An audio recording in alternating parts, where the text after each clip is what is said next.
ইনশাল্লাহ দিন আসবে, ওই ইনডেমনিটি বাতিল করে দিয়ে সব কটার বিচার বাংলার মাটিতে হবে এবং সে বিচার হবেই হবে। এটুকু আমি অন্তত বলতে পারি, বাংলার মানুষের কাছে আমি এই কথা দিতে পারি। বাংলাদেশের থেকে এই আবর্জনা সব সাফ করা হবে। ডক্টর ইউনূস গ্রামীণ ব্যাংকে প্রেষণে এমডির কাজ করত। এরপর 1990 সালে তাকে নিয়মিত চাকরি দেওয়া হয় মাত্র 6,000 টাকা বেতনে। প্রায় আমার সঙ্গে দেখা করতে আসতো, কথা হতো। আমি যখন 96 সালে সরকার গঠন করি, আমাকে বলা হলো ক্ষুদ্র ঋণ দিতে পারছে না, তখন বন্যা হয়েছিল, তাই গ্রামীণ ব্যাংক ক্ষতিগ্রস্ত। আমি তাকে 400 কোটি টাকা গ্রামীণ ব্যাংকে পর্যায়ক্রমিকভাবে দেই, ব্যাংকটাকে আরও ভালোভাবে সুচারুভাবে পরিচালনা করার জন্য। আর সেই সাথে গ্রামীণ টেলিফোনের ব্যবসাটাও আমি 3টা কোম্পানিকে দিয়েছিলাম। বিএনপির এক মন্ত্রী জহিরুদ্দিন খান সহ 3টা কোম্পানি পায়, সেখানে ইউনূস সাহেবরেও একটা দেওয়া হলো।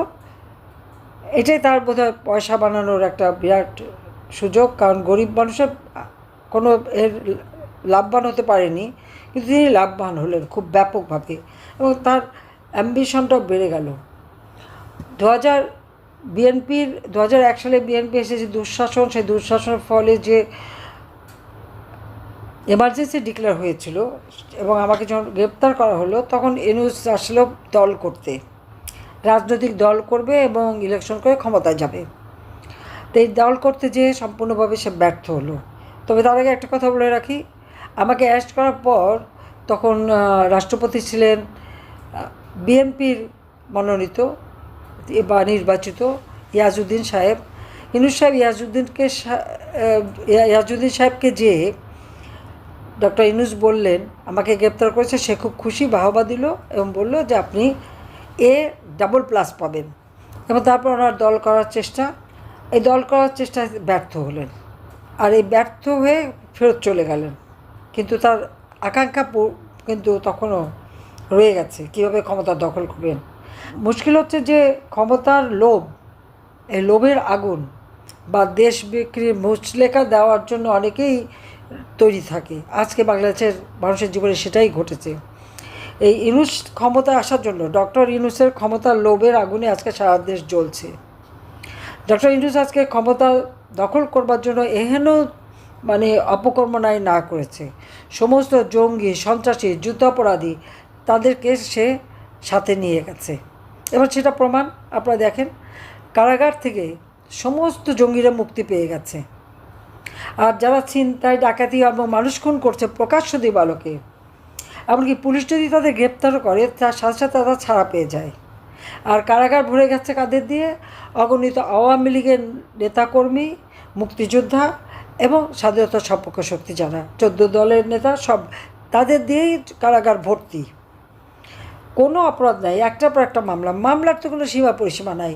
আমরা সকল মামলাগুলো এক জায়গা করলে সেখানে কতজন আসামি, এটা অবশ্য ডক্টর ইউনূসের আর একটা রেকর্ড। চাই কি উনি হয়তো এটা যদি গিনিস বুক অফ রেকর্ডে দেন, হয়তো তার নামটাই উঠে যাবে যে কত বেশি একটা দলের বিরুদ্ধে, যে দলটি বাংলাদেশের স্বাধীনতা এনে দিয়েছে, সেই দলের বিরুদ্ধে মামলা দিয়ে সে কিন্তু একটা বিশ্ব রেকর্ড তৈরি করে ফেলেছে ইতিমধ্যে। ইউনূস সাহেবের দিকে দেখেন, উনি তো ক্ষমতা আসলেন, সে ক্ষমতা সে জনগণ কী পেল আর উনি কী পেলেন? উনি তো ক্ষমতা আসার সাথে সাথে তার বিরুদ্ধে দুর্নীতির মামলা দুদক করেছিল, প্রায় 5টা দুর্নীতির মামলা, সেই মামলাগুলি বাতিল করে দিল। তার বিরুদ্ধে ট্যাক্স ফাঁকির মামলা, সে প্রায় 1100 কোটি টাকার ট্যাক্স ফাঁকি, তার মধ্যে 666 কোটি টাকার মামলা হয়েছিল। রায় দেবার কথা 6ই আগস্ট, 5ই আগস্ট এরকম একটা ধ্বংসাত্মক ঘটনা তিনি ঘটালেন যাতে তার ওই রায় আর না হয়, সে মামলাও বাতিল হয়ে গেল। ইউনূস সাহেব কিন্তু লেবারদের অর্থ আত্মসাৎ করেছে, এটা প্রমাণিত, এবং তার জন্য লেবার কোর্টে সে সাজাপ্রাপ্ত আসামি। একজন সাজাপ্রাপ্ত জামিনে আছে কনভিক্টেড আসামি আজকে বাংলাদেশের রাষ্ট্রীয় ক্ষমতায় বসা, কিন্তু ক্ষমতা এসে সব মামলাই তার বাতিল। পাশাপাশি ক্ষমতা এসেই সাথে সাথে আদম ব্যাপারী ব্যবসা, সেই আদম ব্যাপারীর ব্যবসার লাইসেন্স কিন্তু নিয়ে নিয়েছে ইতিমধ্যেই। সেই সাথে ডিজিটাল ওয়ালেট, অর্থাৎ ওই বিকাশ নগদের মতো টাকা দেওয়া, সে ব্যবসাও তার একটা নেওয়া হয়ে গেছে।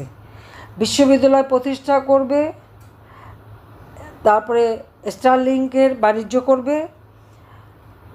সেই সাথে সাথে আবার গ্রামীণ ব্যাংক, যেটা সরকারি টাকায় করা, 25% হলো পাবলিক প্রপার্টি, সেটাকেও তার আত্মসাৎ করা হয়ে গেছে।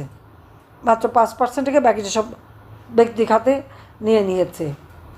এবং শুধু তাই না, গ্রামীণ ব্যাংকের 5 বছরের সব আয়কর মওকুফ, আর নিজে তো সে ট্যাক্স ফাঁকি দিয়ে আছে।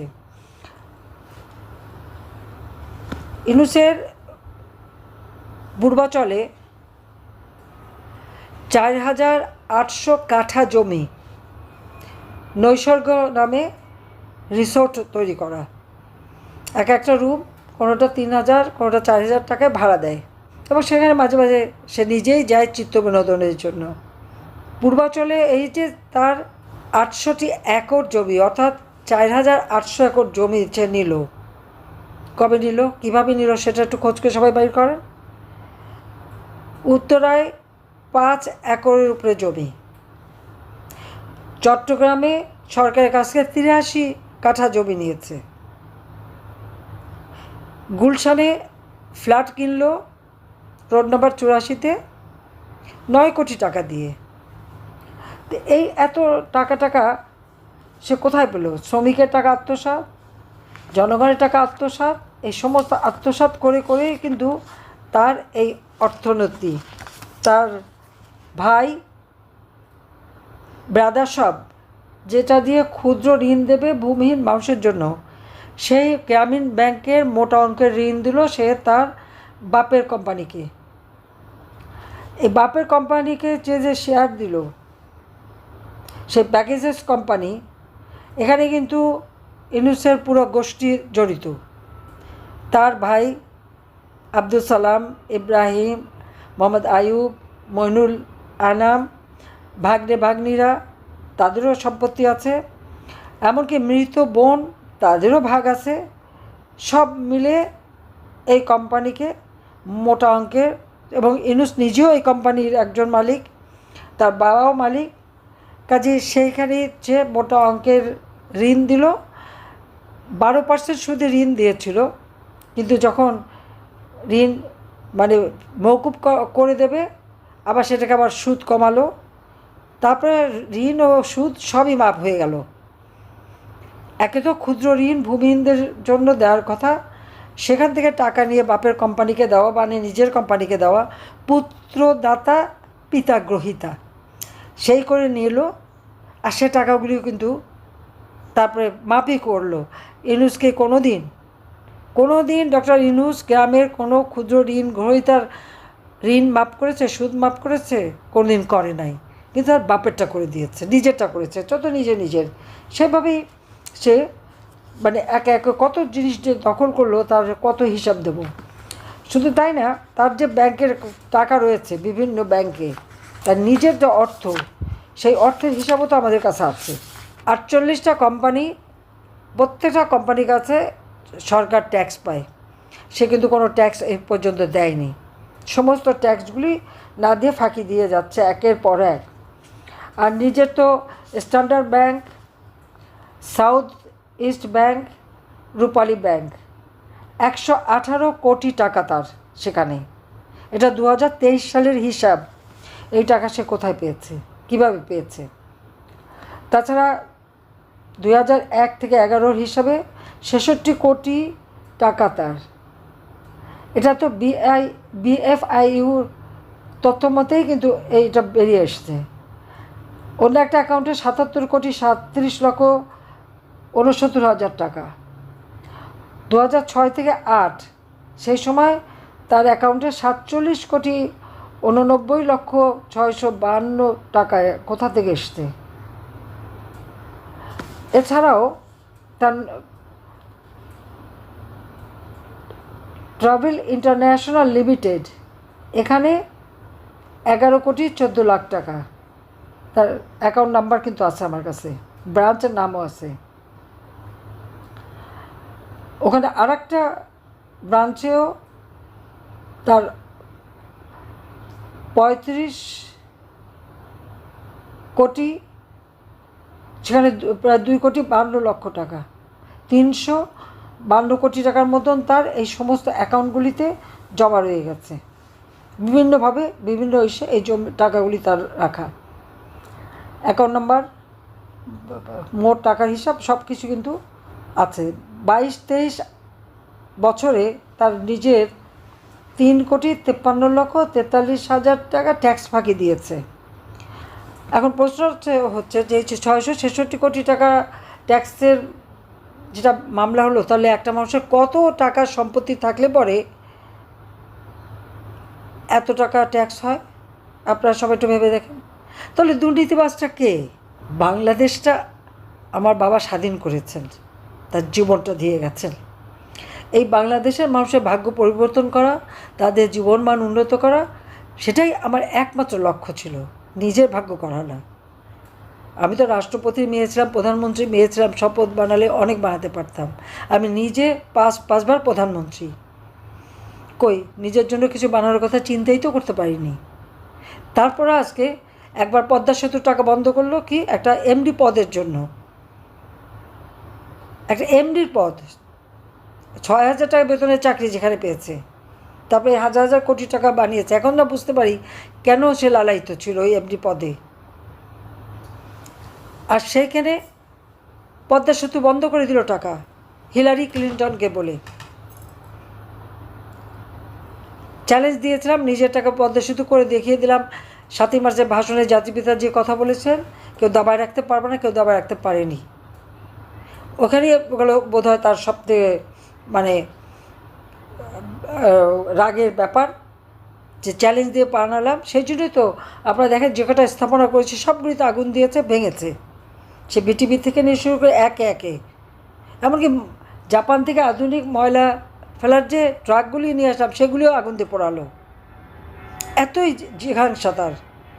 বাংলাদেশের যত সম্পদ সে নষ্ট করেছে, অথচ 15ই জুলাই থেকে যত মানুষ হত্যা করেছে আর যত ধ্বংস করেছে, অগ্নিসন্ত্রাস করেছে, সবগুলিকে ইন্ডেমনিটি দিয়েছে। তবে এই ইন্ডেমনিটি থাকবে না, ইনশাল্লাহ দিন আসবে। ওই ইন্ডেমনিটি বাতিল করে দিয়ে সব কটার বিচার বাংলার মাটিতে হবে এবং সে বিচার হবেই হবে। এটুকু আমি অন্তত বলতে পারি, বাংলার মানুষের কাছে আমি এই কথা দিতে পারি। আল্লাহ যখন বাঁচিয়ে রেখেছেন, কোনো একটা কাজ ভালো করার জন্যই তো বাঁচিয়ে রেখেছেন। বাংলাদেশের থেকে এই আবর্জনা সব সাফ করা হবে, বাংলাদেশের মানুষের জীবন মান আবার উন্নত করা হবে, মানুষের জীবনে আবার শান্তি ফিরিয়ে আনা হবে। সেই সাথে সাথে আমাদের মিয়ানমার বর্ডার, আজকে সেখানে সরকারি নিয়ন্ত্রণ নাই। ইউনুসকে আমি জিজ্ঞাসা করি, আমার দেশের স্বাধীনতা সার্বভৌমত্ব ক্ষুণ্ণ করার অধিকার তাকে কে দিয়েছে? সে কোথা থেকে এই দুঃসাহস পেল? যতদিন আমি ক্ষমতা ছিলাম, আমার প্রত্যেকটা বর্ডার তো সিল করা ছিল, নিরাপদ ছিল। আজকে সেই বর্ডারে নিয়ন্ত্রণ হারালো কীভাবে? একটা রাষ্ট্র চালাতে সম্পূর্ণভাবে ব্যর্থ, স্বাধীনতার সার্বভৌমত্ব রক্ষা করতে ব্যর্থ। কাজে এর হাত থেকে দেশ জাতিকে রক্ষা করতে হবে, স্বাধীনতাকে রক্ষা করতে হবে। তার জন্য সমস্ত দেশের মানুষকে আজকে রুখে দাঁড়াতে হবে। ওই জঙ্গি শাসন বাংলাদেশে চলবে না, সন্ত্রাস চলবে না। আমি যাদের দিয়ে আজকে জঙ্গি দমন করেছিলাম, আমি দেখলাম সেই পুলিশ অফিসার জঙ্গিদের ধরেছে কেন, সেই জন্য তাদের বিরুদ্ধে মামলা হয়। জঙ্গিদের কেন গ্রেপ্তার করলো সেটা অপরাধ, জঙ্গিদের কেন শাস্তি দেওয়া হলো সেটা অপরাধ। আর সব দোষ হলো আওয়ামী লীগের নেতাকর্মী, তাদের জেলে দেবে, তাদের শাস্তি দেবে। আর জঙ্গিদের শাসন কায়েম করে আজকে দেশটাকে, আমাদের স্বাধীনতা সার্বভৌমত্বকে আজকে প্রশ্নবিদ্ধ করে তুলেছে। কাজে এর জন্য সব দায় দায়িত্ব এই ডক্টর ইউনূসের ক্ষমতার লোভ এবং তার সাথে তার ওই সমন্বয়ক যারা আছে, লম্বা লম্বা কথা বলে, আবার 2 কোটি টাকা খরচ করে ইফতার পার্টি দেয়, বিরাট টাকা খরচ করে পার্টি তৈরি করে। জনগণ এগুলি কখনো গ্রহণ করবে না। কাজে দেশবাসীকে আজকে রুখে দাঁড়াতে হবে, ঐক্যবদ্ধ হতে হবে, স্বাধীনতা সার্বভৌমত্ব রক্ষা করার জন্য, মানুষের জীবনে শান্তি নিরাপত্তা দেওয়ার জন্য। তার জন্য সবাই ঐক্যবদ্ধ হন, আমি সেই আহ্বানই জানাচ্ছি। সবাইকে ধন্যবাদ। জয় বাংলা, জয় বঙ্গবন্ধু, বাংলাদেশ চিরজীবী হোক।